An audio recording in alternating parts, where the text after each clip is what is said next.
نحمده ونصلي ونسلم على رسوله الكريم اما بعد فاعوذ بالله من الشيطان الرجيم بسم الله الرحمن الرحيم إذ تمشي أختك فتقول هل أدلكم على من يكفل فرجعناك إلى أمك كي تقر عينها ولا تحزن وقتلت نفسا فنجيناك من الغم وفتناك فتونا فلبثت سنين في أهل مدين ثم جئت على قدري يا موسى واصطنعتك لنفسي۔ جب تیری بہن چلتی جا رہی تھی پھر وہ کہنے لگی کیا میں تمہیں ایسی عورت کی طرف رہنمائی کروں جو اس بچے کی دیکھ بھال کرے، تو ہم تجھے تیری ماں کے پاس پھیر کر لائے تاکہ اس کی آنکھ ٹھنڈی ہو اور وہ غمگین نہ ہو، اور تم نے ایک آدمی کو قتل کر دیا تو ہم نے تمہیں غم سے نجات دی اور تمہیں اچھی طرح آزمایا، پھر تم کئی برس مدین والوں میں رہے، پھر اے موسیٰ تم ایک مقررہ وعدے پر حاضر ہو گئے اور میں نے تجھے خاص اپنی ذات کے لیے بنایا۔ ان دو آیات میں 6 باتوں کا ذکر ہوا۔ سب سے پہلی بات اللہ رب العالمین نے یہ ذکر کی کہ اس تمشی اختو کا، کہ جب تیری بہن چلتی جا رہی تھی۔ اس سے کیا مراد ہے؟ یاد رکھیے کہ حضرت موسیٰ علیہ السلام کی بہن کا نام مریم تھا۔ جب آپ کی والدہ نے آپ کو صندوق میں ڈال دیا تھا، کیونکہ اللہ رب العالمین کا حکم یہی تھا کہ تم اپنے بچے کو صندوق میں ڈال کر دریائے نیل میں ڈال دو، تو دریائے نیل میں جب ڈالا گیا تو اس وقت آپ کی بہن صندوق سے کے متعلق یہ دریائے نیل سے کہاں جاتا ہے، تو جیسے جیسے وہ صندوق چلتا رہا دریا میں تو آپ کی بہن بھی جو تھی وہ صندوق کے ساتھ ساتھ چلتی رہی دریا کے پاس۔ آپ نے دیکھا کہ وہ فرعون کے محل کے پاس صندوق پہنچ گیا، اور وہ صندوق کو جو ہے فرعون نے اور اس کی بیوی آسیہ نے حضرت موسیٰ علیہ السلام کو اس صندوق کو کھول کر اپنے پاس رکھ لیا۔ اور جب حضرت موسیٰ علیہ السلام کو ان کی بہن کو یہ پتہ چلا کہ فرعون نے اپنا بیٹا بنا لیا ہے، اور لیکن اب دودھ کون پلائے، تو جب دودھ پلانے کا معاملہ آیا تو بہت ساری دائیاں فرعون نے طلب کی۔ ہر ایک دائی آئی، اس نے حضرت موسیٰ علیہ السلام کو دودھ پلانے کی کوشش کی، لیکن اللہ کے نبی حضرت موسیٰ علیہ السلام نے کسی دائی کا دودھ قبول نہ کیا۔ چنانچہ آپ کی بہن بھی وہاں دیکھتی جا رہی تھی، تو انہوں نے وہاں پہنچی اور انہوں نے فرعون کے دربار میں کہا کہ مصر میں ایک اور دائی بھی ہے جس کا دودھ نہایت عمدہ ہے، اور یہ بچہ اس کا دودھ پی لے گا۔ یعنی جتنی دائیاں حاضر کی گئی اس کا تو یہ دودھ نہیں پیا، لیکن میں وہ اگر اس دائی کو اجازت ہو تو بلا کر لے کر آؤں، تو اجازت دی گئی آپ کی بہن کو۔ جب آپ نے حضرت موسیٰ علیہ السلام کی والدہ کو لے کر آئیں تو آپ نے فوراً دودھ پینا شروع کر دیا۔ تو قرآن یہی بات ذکر کرتا ہے کہ یوں آپ کی پرورش کے لیے فرعون کے دربار میں پہنچا کر اللہ نے آپ کی والدہ کے سپرد کر دیا۔ یعنی یہ دیکھیے اللہ کا نظام، دیکھیے کیا خوبصورت نظام ہے، اور اللہ کا فرمان پورا ہوا، اور اس سے حضرت موسیٰ علیہ السلام کی والدہ کی آنکھیں بھی ٹھنڈی ہو گئیں کہ میں اپنے بچے کو دودھ بھی پلا رہی ہوں، اور وہ ایک محفوظ مقام پر۔ دوسری بات کا جو ان آیات میں ذکر ہوا، یہ تھی پہلی بات۔ دوسری ذکر ہوا کہ تم نے ایک آدمی کو قتل کر دیا۔ اس سے کیا مراد ہے؟ یہاں سے حضرت موسیٰ علیہ السلام کا گزشتہ زمانے میں ہونے والا ایک اور واقعے کا اللہ نے ذکر کیا، اور اس کے بارے میں حضرت عبداللہ بن عباس رضی اللہ عنہما فرماتے ہیں کہ حضرت موسیٰ علیہ السلام نے فرعون کی قوم کے ایک کافر کو ایک گھونسا مارا تھا صرف، تو وہ ایک گھونسا لگنے کی وجہ سے وہ مر گیا تھا،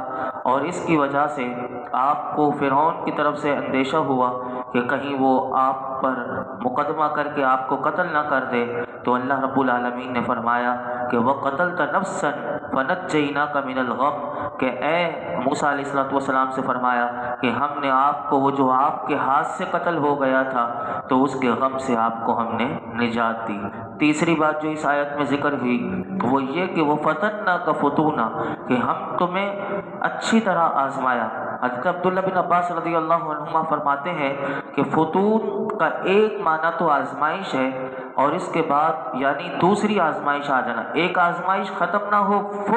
پھر دوسری آزمائش کا آ جانا۔ اور اللہ رب العالمین نے جتنی آزمائش آپ پر کی، فرمایا ان تمام آزمائشوں سے ہم نے آپ کو نجات عطا فرمائی۔ پہلی آزمائش تو یہ تھی کہ آپ کی والدہ محترمہ کو اس سال حمل ہوا، یہ پہلی آزمائش تھی کہ جس سال فرعون نے ہر پیدا ہونے والے بچے کو ذبح کرنے کا حکم دے دیا تھا کہ جو بچہ پیدا ہو اسے قتل کر دو، لیکن اللہ رب العالمین نے آپ کو محفوظ فرمایا۔ دوسری آزمائش یہ تھی کہ آپ کو دریائے نیل میں اللہ نے ڈالنے کا حکم دیا، اس سے بھی نجات دی۔ تیسری آزمائش یہ تھی کہ آپ کو اللہ رب العالمین نے یہ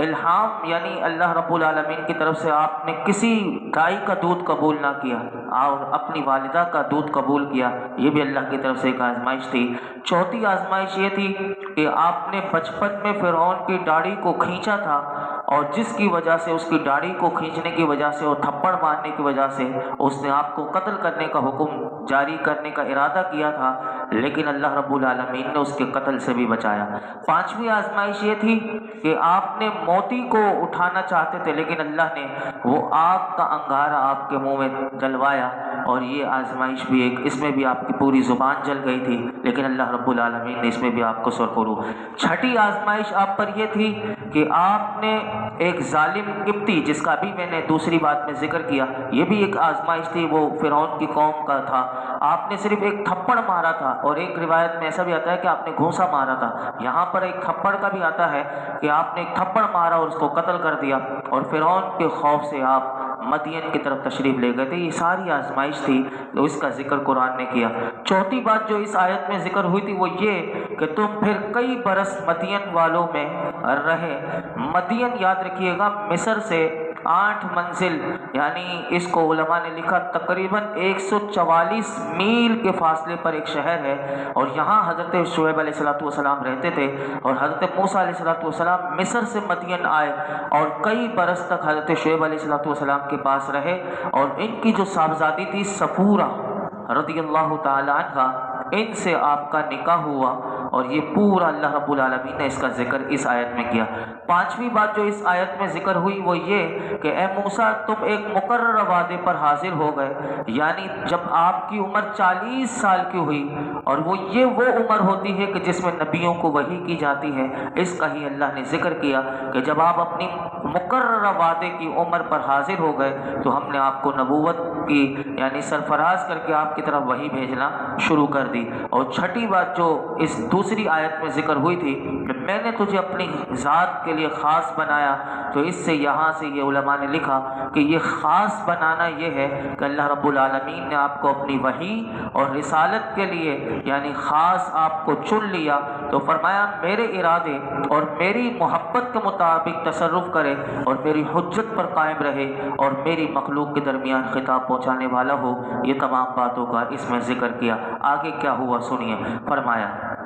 اذهب انت واخوك بآیاتی ولا تنیا فی ذکری اذهبا الی فرعون انه طغى،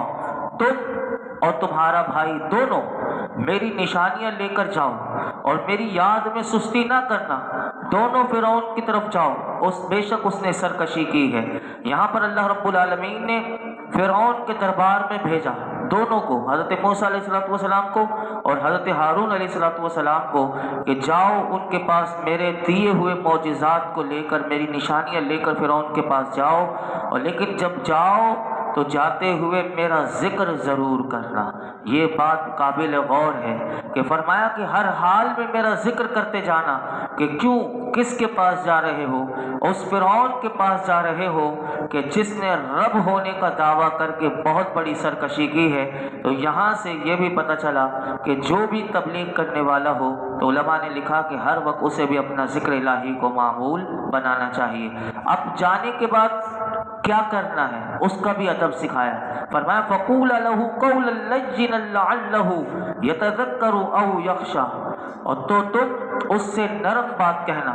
اس امید پر کہ شاید وہ نصیحت قبول کر لے یا ڈر جائے۔ اللہ رب العالمین نے اس آیت نمبر 44 میں سورہ طٰہٰ کی فرمایا کہ جب تم فرعون کے پاس جاؤ تو اس سے نرمی کے ساتھ نصیحت کرنا۔ بعض مفسرین نے اس کی وجہ لکھی، وہ اتنا بڑا ظالم تھا اس سے نرمی کرنے کا اللہ نے حکم دیا، تو اس میں کیا راز ہو سکتا ہے؟ تو سنیے، اس میں مفسرین نے 2-3 اقوال لکھے، وہ میں دونوں آپ کے سامنے تینوں اقوال رکھتا ہوں کہ نرمی کا حکم اس وجہ سے تھا۔ مفسرین کہتے ہیں کہ اس نے بچپن میں حضرت موسیٰ علیہ السلام کی خدمت کی تھی فرعون نے، تو اس کا صلہ اسے جب تبلیغ کی جائے تو اسے نرمی سے کی جائے، اس وجہ سے ایک وجہ یہ لکھی۔ اور بعض مفسرین نے یہ فرمایا کہ نرمی سے مراد یہ ہے کہ آپ اس سے وعدہ کریں، یعنی یہ جو نرمی کا حکم اس لیے تھا کہ آپ فرعون کے دربار میں جا کر اس سے وعدہ کریں کہ اگر وہ ایمان قبول کر لے گا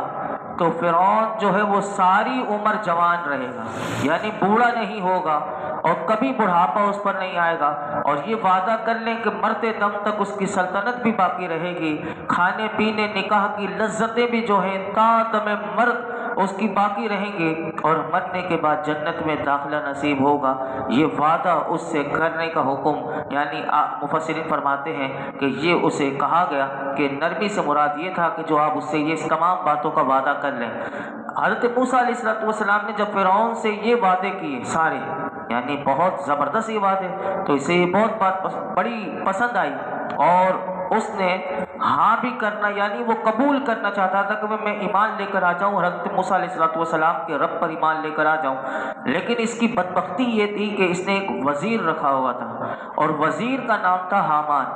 حامان جو اس کا وزیر تھا، جب تک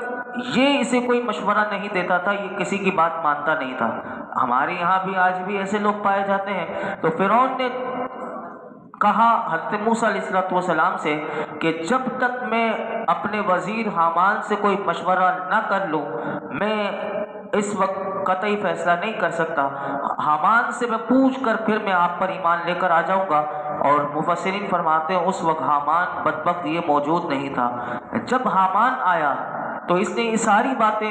جو وعدہ حضرت موسیٰ علیہ السلام نے سے کیا تھا یہ ساری باتیں اس نے رکھی، تو حامان کیونکہ ویسے ہی بدبخت تھا اور یہ کب چاہتا کہ یہ ایمان لے کر آ جاتا، تو حامان نے کیا جملے کہے سنیے۔ مفسرین فرماتے ہیں کہ حامان نے فرعون سے یہ کہا